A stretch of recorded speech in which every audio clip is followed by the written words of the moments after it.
Welcome. Welcome. Hello, hello. Oh, thank you. Hello.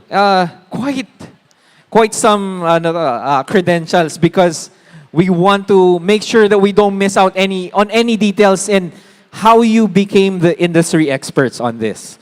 So, meron tayong mga questions. We have questions for attorney, of course. And for attorney muna. Question, is this your first time engaging in Phil SME? Yes, this is my first time to engage in PLSME. Oy, how are you feeling today? Actually, I feel good because I roamed around before entering this, and I tried purchasing water, no. So I don't have cash with me right now, so I use my phone, no. I use QR. So it only shows that one of our programs are actually working. It's actually working. That's the QRPH. QRPH. Ladies and gentlemen, sila po ang may akda ng QRPH. Di ba? It made our lives easier when it was launched. Hindi na, anong bangko mo, ano yan, ano yung gagamitin ko? Teka, QRPH, United, or it's the single point of entry, kumbaga, or single mode of payment that's universal for Filipinos. All right, sir, para sa iyo naman, you have something a bit more serious. Yun talaga. But first, is it your first time joining? This is actually our second year participating at the Phil SME show. Oh, nice. Let's give them a round of applause, ladies and gentlemen. Second year with us. How does it feel? Now, we have a different venue. It's our first time here, right? But how does it feel going in here on your second year? Oh, it's excellent. I mean, you can really see the SME community growing. I mean, Yeah. the new venue is a testament to that. There are more exhibitors, more attendees. And I think it's great to see that the business community or vendors or solutions providers are starting to take the SME community more seriously. So yeah, very exciting. Thank you, Sir Chris. Now, attorney, sa'yo, let's go back to you. Now, as the digital economy accelerates, what solutions have you built to help Filipino SMEs modernize and stay competitive? Okay, so I think this is also a good opportunity for us, no, to demystify what the BSP is actually doing. So saan ba kilala si BSP, no? We are known as the regulator of banks, right? And they say that we're there kapag may inflation, no? We manage inflation. And also, taga-print ng pera. But there's one thing that people do not know about the BSP is that one of our core mandates is to promote an efficient payments and settlement system. Okay? So what did we do? We actually made a good environment, no, for digital payments, no. Part of the things that we did actually is the enactment of the National Payment Systems Act or Republic Act number 11127. So what did it do, no? Actually, ito yung reason why we have digital payments now. It allows new players, no, operators of payment systems to be recognized in the country. And aside from that, we also we were part of the development of these two payment systems, no, the InstaPay and the PesoNet.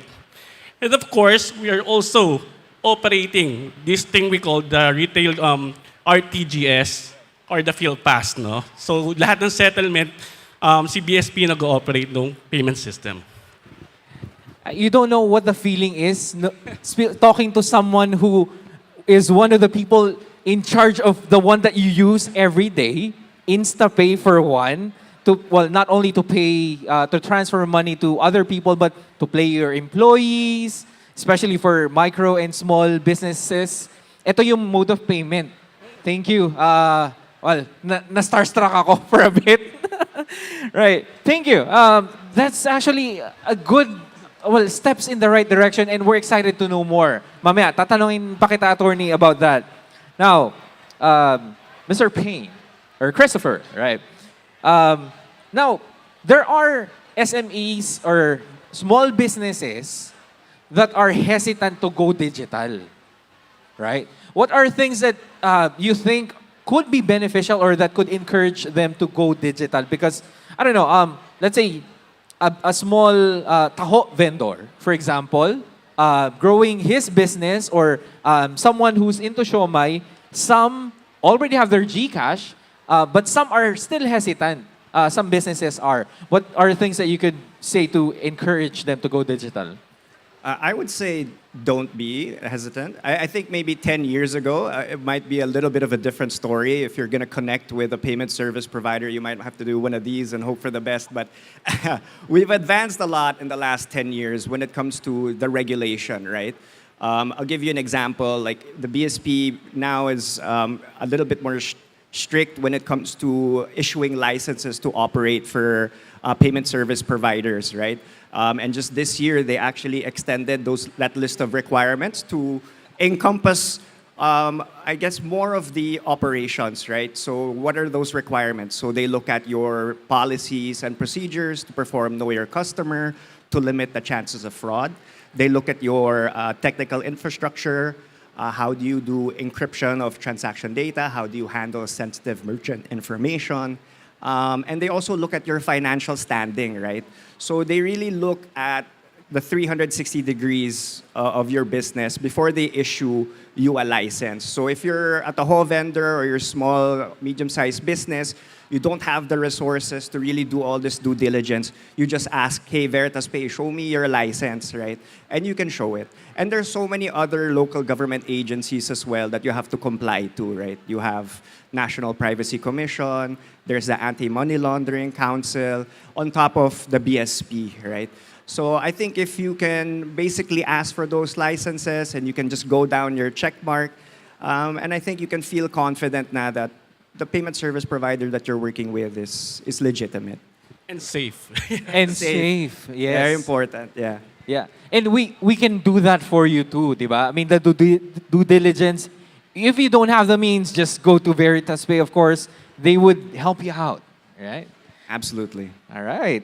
Now, Attorney Regis, so what is the most common digital risk that Filipino SMEs face today? Like, what's the most, ano yung pinaka-common na reklamo, and how can they be protected against that?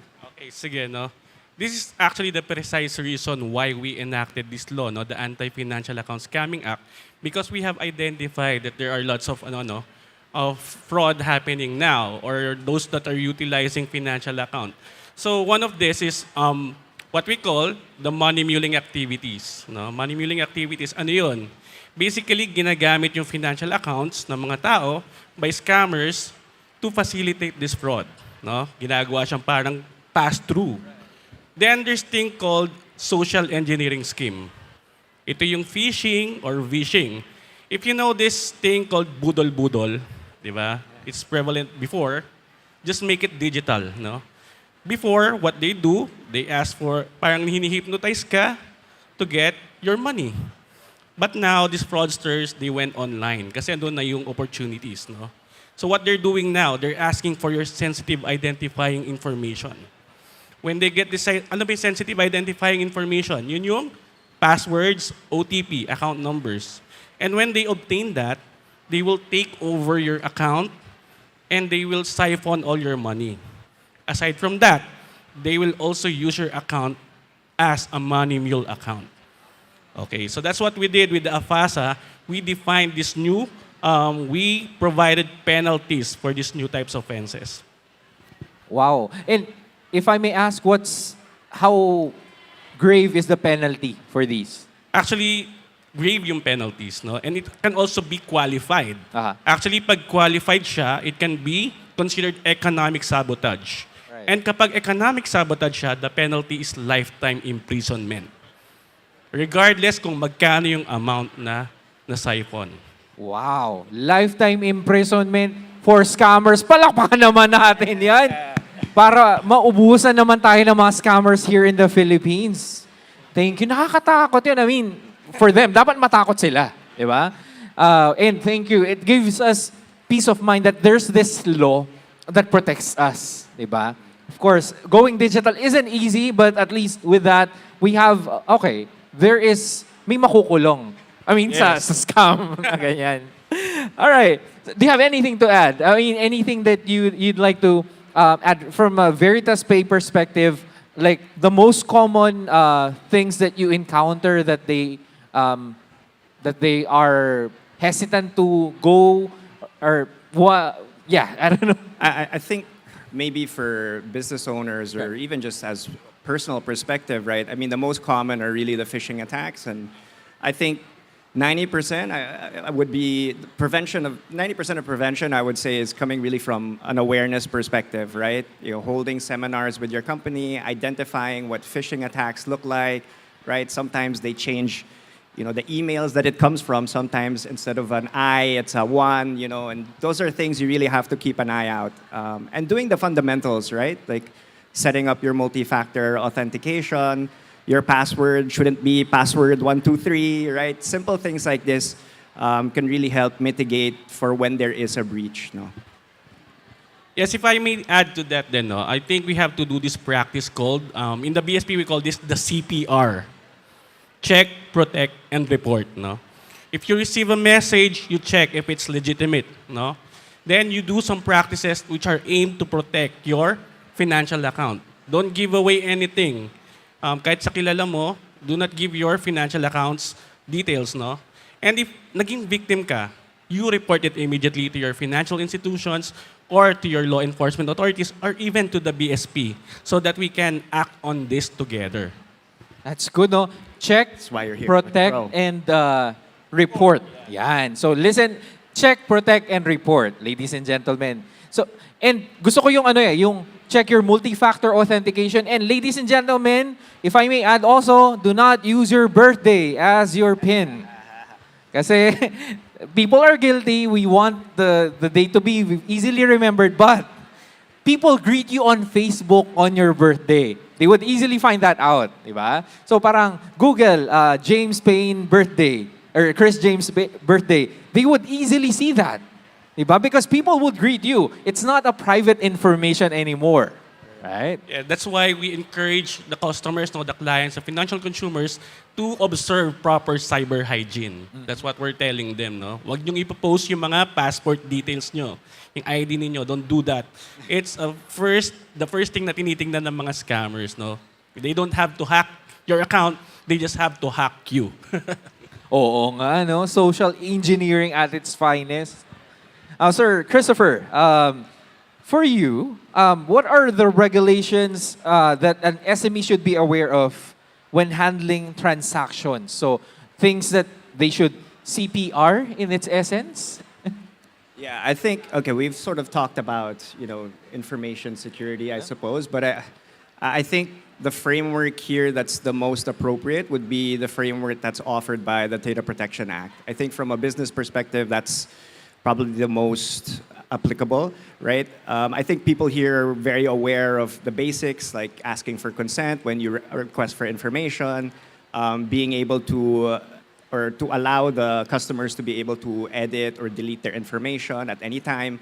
But I think the most important there are the policies and procedures that you have that govern how you secure or maintain the information that you acquire, right? And I believe it sort of scales up in terms of sensitivity. You might just be acquiring, someone's name and age, but once you start getting into the space of like TIN numbers, passport numbers, licenses, the sensitivity of that information obviously grows, and how you handle that information needs to be appropriate as well, right? Because when there is a breach and you can't demonstrate that you're securing this information properly, you're going to be in trouble. And I think the penalties are very similar. If you mishandle information, there are hefty fines. But on top of that, there's also imprisonment. So I think it's something that you have to take very seriously as well, especially as a small and medium-sized business. Always start doing the right thing as early as you can, because it's very difficult to correct incorrect behaviors, right? So. Oo nga, no? Start correctly or practice properly. If you practice the incorrect stuff, it's going to be hard to unlearn. That's right. Now, I have a question for both of you. Probably Attorney Regis, you can start first. For you, what is a trustworthy digital economy and what does it look like for you? So first, when you say it, on trust, ano yun, sorry? Trusty digital economy. Trusted digital economy, no? Of course, it's an environment, no? Digital environment where we can do seamless transactions, okay? When you say trusted, it's safe.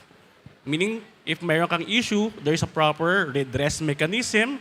And if magkaroon ng, parang problem or fraud, there's a way for us to catch those who are doing those bad things.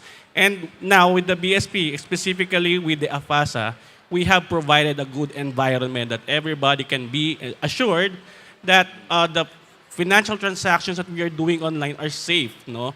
And if there are perpetrators, if there are scammers doing this bad thing using our financial accounts, they can be properly punished, and we have mechanisms to catch them. So systems are in place naman na. Thank you. How about you, Chris? Yeah, where do I start? Okay, I think, from a transaction perspective, I think you've covered it.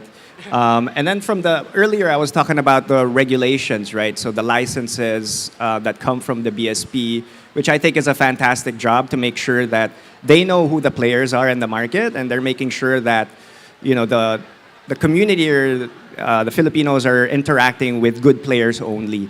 I think I'll take it a step further, because on the merchant acquisition side, I would like to see a little bit more of an embrace of digital technologies, because there are some items or some aspects that are still quite manual, right? So in terms of the validation of documentation that's submitted by merchants, for example, right? If that can be made digital, I think you can remove the chance of human error and also increase the likelihood that proving that the submissions of documents are valid. So that helps with the onboarding process, whether you're applying for a loan or you're applying for a credit card terminal. I mean, we all know it takes weeks, but if we can digitize some of the processes internally, we can shorten that time and also reduce the risk of fraud. So then you can onboard same day, transact same day. I mean, really, really minimize the chance of error also. And avoid the lines. Avoid the lines then. I mean, having said that, right? Yeah. And, I mean, question to both of you as a follow-up. How close are we in achieving a trustworthy digital economy? Okay, now, so the BSP has actually exceeded yung target natin in terms of digitization, no? In 2023 and 2024, consistent, we have been exceeding this, no? Dati 50%, we have exceeded 54 and 57%. Ganun na kadami yung digital transactions in the Philippines, no? And there's actually a report nowadays, no? I read this, I think last week or 2 days ago actually. There's a report saying that cash is no longer king in the Philippines. What does it say? What does it mean, no? Ibig sabihin, nagpo-flourish na talaga yung mga digital transactions here in the Philippines. And that's a good thing.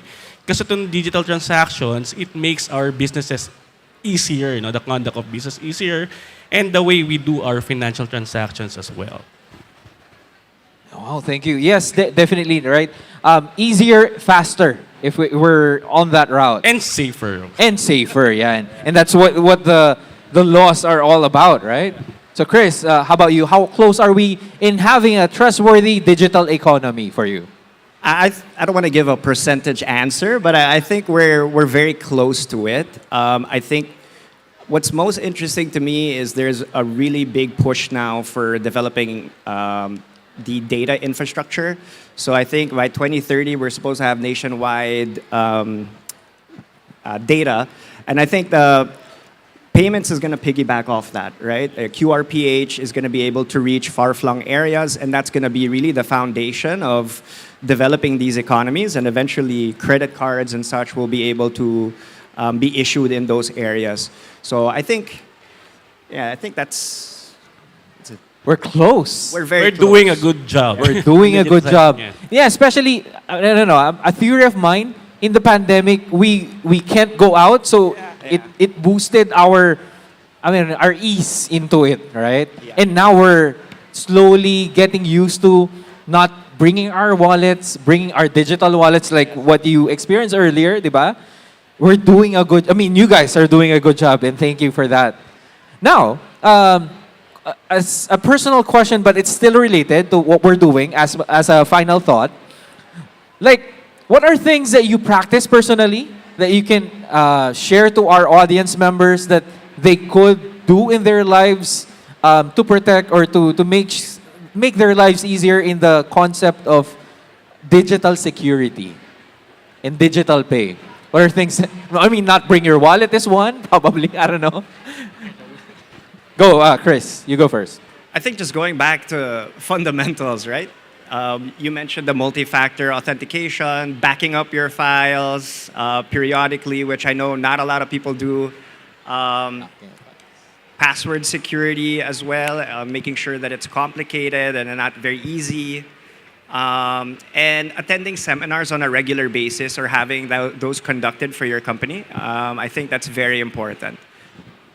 Nice. It pays for you to be updated with what the newest security is. Like in your software, if you update your phone with the newest software, update your knowledge, the software here as well. Thank you, Chris, for that. Attorney. So we heard a lot of things now saying that protecting our financial accounts is a shared responsibility, di ba? Shared responsibility. But to us, it's different na, no, with what is happening now.